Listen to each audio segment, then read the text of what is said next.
नमस्कार, मैं मनीष सिंह आप सभी का साहित्य संस्था यूट्यूब चैनल में स्वागत करता हूं। आज मैं आपके सामने एक नया वीडियो लेकर के प्रस्तुत हूं। जैसे कि आप जानते हैं कि आपके सामने अघोष, सघोष, अल्पप्राण, महाप्राण एक नया चैप्टर लेकर के आज मैं आपके सामने प्रस्तुत हूं। आप लोगों को ये पूर्णतः मालूम है कि प्रतियोगी परीक्षाओं में इनमें से कम ये जो अध्याय मैं आज शुरू करने जा रहा हूँ, कम से कम 5-6 अंक का पूछा जाता है। चाहे वह हिंदी से संबंधित कोई प्रतियोगी परीक्षा हो, चाहे अन्य कोई परीक्षा हो जिसमें हिंदी का प्रश्न पत्र आता है, उनमें से ये 5-6 नंबर के क्वेश्चन जरूर पूछे जाते हैं। चाहे सिपाही का हो, चाहे टीजीटी हो, चाहे पीजीटी हो, चाहे इंस्पेक्टर का हो, कोई भी जो हिंदी से रिलेटिव नौकरियां होती हैं, भर्तियां होती हैं, उनमें से 5-6 नंबर क्वेश्चन जो अध्याय में पढ़ाने जा रहा हूँ उसमें जरूर पूछा जाता है। इसलिए मैं आपसे निवेदन करता हूँ कि आप जब भी इस वीडियो को देखेंगे तो शुरू से लेकर अंत तक वीडियो देखेंगे तभी आपको समझ में आ पाएगा। आइए चलते हैं टॉपिक पे। अघोष, सघोष, अल्पप्राण, महाप्राण। अक्सर ये बच्चों के समझ में प्रायः कम आ पाता है, इसलिए मैंने इस वीडियो को बनाया हूँ जिससे बच्चे को मैं आसानी से समझा सकूँ। और मेरी पूरी कोशिश होगी कि इस तरह से आपको समझाने का प्रयास करूँ जिससे आपको यह आज ही जब भी आप वीडियो देखेंगे तभी आपको पूरी तरह से तैयार हो जाए और फिर कभी ना भूल जाए। मैं ऐसा कोशिश करने का प्रयास करूँगा। स्वर मैंने आपको देखिए, स्वर व्यंजन, अंतस्थ व्यंजन, उस व्यंजन आपके सामने मैंने लिखे हैं। इसकी चर्चा मैंने इससे पूर्व वीडियो में कर दी है। स्वर कितने होते हैं, 11 स्वर लिखे हुए हैं। व्यंजन कितने होते हैं, ये कौन से व्यंजन है, का वर्ग, चा वर्ग क्या है, अंतस्थ व्यंजन क्या होते हैं, उस व्यंजन क्या होते हैं, इन सब के बारे में चर्चा पहले इसके पूर्व वीडियो में जब मैंने पढ़ाया था आपको वर्ण विचार पार्ट 1 पार्ट 2, उसमें आपको ये समझाया गया है कि स्वर क्या होते हैं, व्यंजन क्या होते हैं, अंतस्थ क्या होते हैं, उस व्यंजन क्या होते हैं और इनका उच्चारण स्थान क्या क्या होता है। ये चीज मैं पहले आपको समझा चुका हूं। अब इसमें मैं समय नहीं देना चाहूंगा क्योंकि वीडियो लंबा हो जाता है तो उसमें निरस्ता आ जाती है। आइए हम टॉपिक चलते हैं। अघोष। अघोष कहते किसे हैं? अघोष नाद की दृष्टि से जब हम किसी व्यंजन वर्ण का उच्चारण करते हैं, नाद होता स्वर, जब हम किसी नाद की दृष्टि से जब हम किसी वर्ण का उच्चारण करते हैं उसमें हमारी जो स्वर तंत्रियां होती हैं झंकृत होती हैं तो सघोष कहलाएगा। अगर झंकृत नहीं होती है तो अघोष कहलाएगा। मैं परिभाषा लिख देता हूं। अघोष कहते किसे हैं? देखिए आप, नाद, जब नाद की दृष्टि से किसी वर्ण का उच्चारण करते हैं, अगर हमारी स्वर तंत्रियां झंकृत नहीं होती हैं, ध्यान रखिएगा, नहीं होती हैं तो अघोष वर्ण कहलाएंगे। ठीक है। अब सघोष वर्ण क्या कहलाएगा? जब हमारी स्वर तंत्रियां झंकृत होती हैं, नहीं होती अघोष, अगर झंकृत होती हैं सघोष। क्लियर। अब हम देखते हैं कि स्वर व्यंजन, अंतस्थ व्यंजन, उस व्यंजन मैंने लिखा है उसमें से कौन कौन से वर्ण जो है अघोष है। कौन कौन से वर्ण क्या है? अघोष है।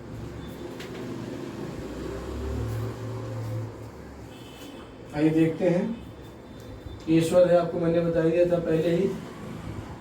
ये आपका व्यंजन है, क वर्ग, च वर्ग, ट वर्ग, त वर्ग, प वर्ग।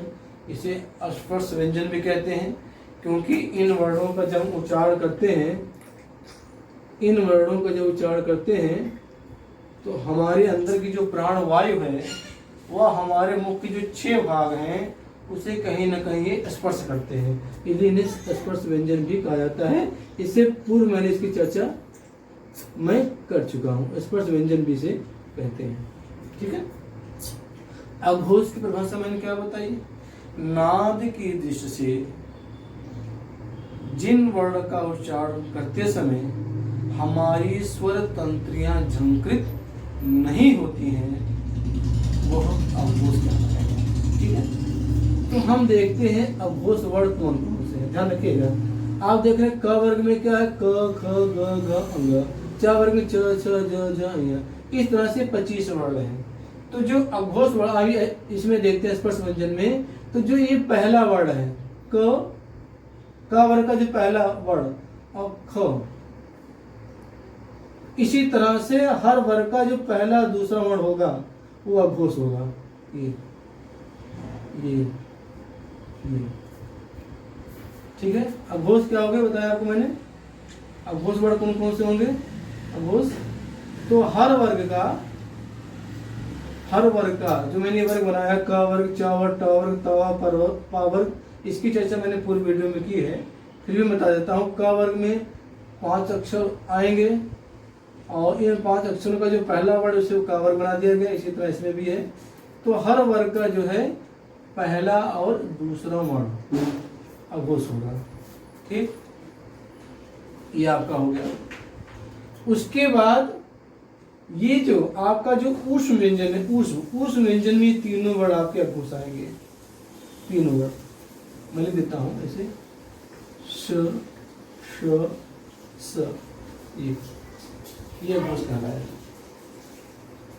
ठीक है, यानी क ख च छ ट ठ त थ प फ श स स, ये जो आपके ही अघोष कहलाएंगे। Clear, okay. उसके बाद आते हैं सघोष में।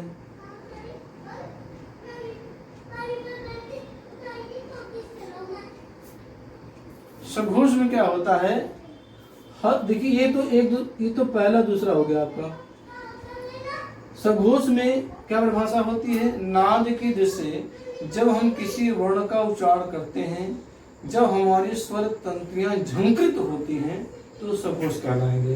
तो ये जो व्यंजन में जो क वर्ग, च वर्ग, ट वर्ग, त वर्ग, प वर्ग है, इसका तीसरा और चौथा वर्ण, ये तीसरा, ये चौथा, ये पांचवा, ये हर वर्ग के क वर्ग का भी, च वर्ग का, ट त प, मतलब तीनों पांचों वर्ग के जो तीसरा चौथा पांचवा वर्ण है, इसे क वर्ग का क वर्ग का ग घ अंग, च वर्ग का ज झ ञ, ट वर्ग का ढ ढ अड़ा, त वर्ग का द ध न, प वर्ग का ब भ म।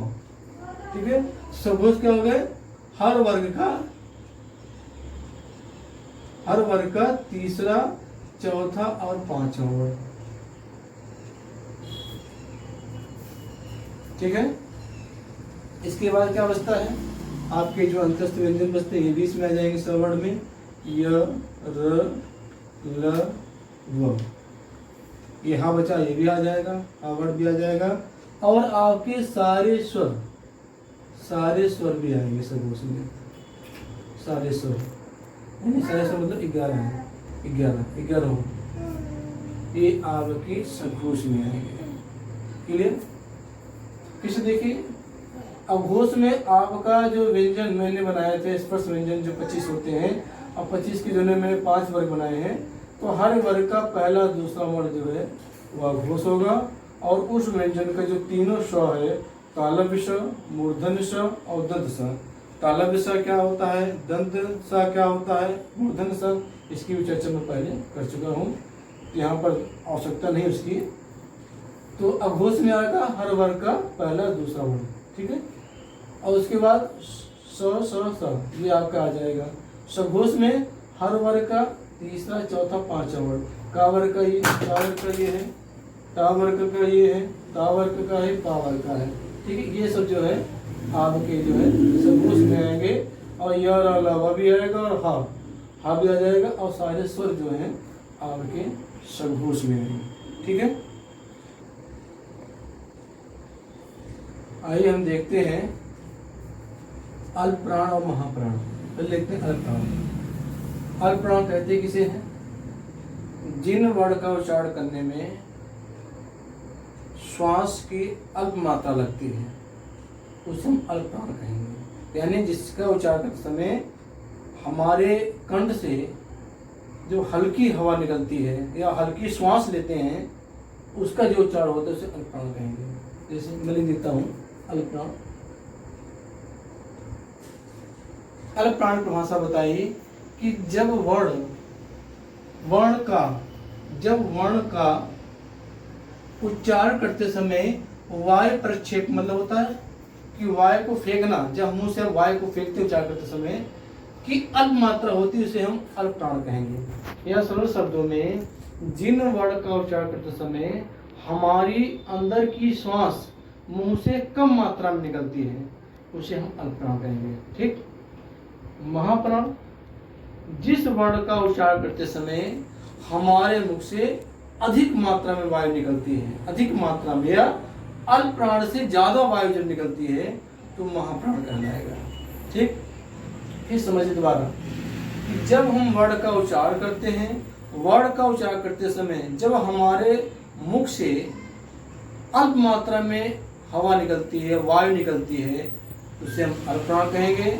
जब हम किसी वर्ण का उच्चारण करते समय हमारे मुख से अधिक मात्रा में वायु निकलती है तो उसे हम महाप्राण कहेंगे। आइए हम देखते हैं कि जो स्वर व्यंजन और अंतस्थ व्यंजन, उस व्यंजन है, इनमें से कौन कौन से अल्पप्राण वर्ण आएंगे और कौन कौन से महाप्राण वर्ण आएंगे। इसको हम हटा देते हैं। मैंने बताया कि जब श्वास, हल्की श्वास के माध्यम से हम वर्ण का उच्चारण करते हैं तो पहले हम व्यंजन में आते हैं, स्पर्श व्यंजन में आते हैं। तो ये जो क वर्ग, च वर्ग, ट वर्ग, त वर्ग, प वर्ग है, हर वर्ग का पहला वर्ण, तीसरा वर्ण और पांचवा वर्ण ये अल्पप्राण कहे जाएंगे। मैं लिख देता हूं यहाँ पे अल्पप्राण। ठीक है। मैंने बताया ये स्पर्श व्यंजन है, मैंने चर्चा बाबा कर चुका हूं। तो ये जो क वर्ग है, क वर्ग का पहला वर्ण यानी क, तीसरा वर्ण यानी ग और पांचवा वर्ण यानी अंग। च वर्ग का पहला वर्ण च, ज, य। ट वर्ग का ट, ड, अण। त वर्ग का त, द, न। प वर्ग का प, ब, म। यानी हर वर्ग का पहला, तीसरा और पांचवा वर्ण अल्पप्राण में आएगा। लिख देता हूं मैं, हर वर्ग का पहला, तीसरा, पांचवा वर्ण। ठीक है, ये अल्पप्राण कहलाएंगे। और आपके जो पूरे अंतस्थ व्यंजन है ये भी अल्पप्राण में आएगा। अंतस्थ व्यंजन कहते किसे हैं? जब हम इस अंतस्थ व्यंजन का जब उच्चारण करते हैं तो हमारे कंठ से होती हुई जो वायु है, प्राण वायु है, वह हमारे मुख में जो 6 भाग हैं उनको हल्का सा स्पर्श करती हुई निकलती है। हल्का सा हमारी जो तालु है, मूर्धा है, दंत है, जिह्वा है, ये जो है इन सब भागों को कंठ जो है इनको हल्की सी स्पर्श करती हुई निकलती है, इसलिए इसे अर्धस्वर भी कहते हैं। अंतस्थ व्यंजन को अर्धस्वर भी कहा जाता है। क्या? अर्ध स्वर भी कहते हैं। ठीक है, तो ये आपका अंतस्थ व्यंजन है कि य, र, ल, व। ठीक है, और आपकी जो सारे स्वर हैं ये भी अल्पप्राण में आएंगे, सारे स्वर।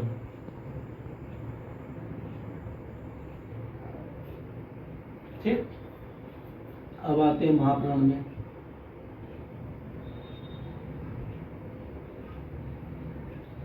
महाप्राण की परिभाषा मैंने आपको ये बताई थी, जिस वर्ण का उच्चारण करते समय हमारे मुख से अधिक मात्रा में वायु निकलती है या हकार जैसी आवाज या ध्वनि निकलती है तो वहां महाप्राण कहेंगे। यानी इसमें ज्यादा वायु निकलती है, वेग से ज्यादा वायु निकलती है तो महाप्राण कहलाएंगे। तो महाप्राण में कौन कौन से वर्ड आएंगे? अब बच्चे देखिए, 2 ही बचा। ये आपका हर वर्ग का दूसरा और चौथा, लिख लीजिए, दूसरा और चौथा। हर वर्ग का दूसरा और चौथा, यानी क वर्ग का ख और घ, च वर्ग का झ और झ, ट वर्ग का ठ और ढ, ट वर्ग का थ और ध, प वर्ग का फ और भ। ये जो है आपके हर वर्ग का दूसरा और चौथा वर्ण, ठीक है, ये महाप्राण कहलाएंगे। और फिर आपका बचता है उष्ण व्यंजन, ये आप कर जाएंगे तालव्य स, मूर्धन्य स, दंत स और ह, ये आपके महाप्राण में आ जाएंगे। और मुझे उम्मीद है कि मैंने पूरी कोशिश की है कि आपको आसान तरीके समझाने की। मैं आपको फिर से कहता हूँ, अगर आप ये वीडियो हमारा शुरू से लेकर के अंत तक देखेंगे तो हमारे ख्याल से आपको आगे कभी भी घोष सघोष वर्ण क्या होते हैं, अल्प प्राण क्या होते हैं, महाप्राण क्या होते हैं, फिर कभी भी आपको ये समस्या नहीं आएगी। ये आपके दिमाग में हमेशा के लिए बैठ जाएगा। और जैसे कि मैंने इस वीडियो के पूर्व में शुरुआत में बताया था कि ये जो चैप्टर मैंने आज, जो अध्याय मैंने आज इस वीडियो का चुना हूँ, इससे 5-6 नंबर का क्वेश्चन टीजीटी में, टीजीटी, पीजीटी, केबीएस यानी जो केंद्रीय परीक्षाएं, केंद्र बोर्ड जो परीक्षा लेता है, लगभग जो है जो हिंदी से रिलेटिव या हिंदी संबंधी जो परीक्षाएं होती हैं उनमें से 5-6 नंबर क्वेश्चन जरूर इसमें पूछा जाता है। फिर भी अगर कोई आपको दिक्कत होती है, आज मैंने जो अध्याय बताया आपको, तो आप मेरे YouTube चैनल साइंस संसार में जाएंगे, कमेंट में लिखेंगे और मैं आपकी समस्या निदान अवश्य करूँगा। आज के लिए बस इतना ही। फिर मैं कभी एक नया अध्याय लेकर के आपके सामने प्रस्तुत होऊंगा। तब तक के लिए नमस्कार।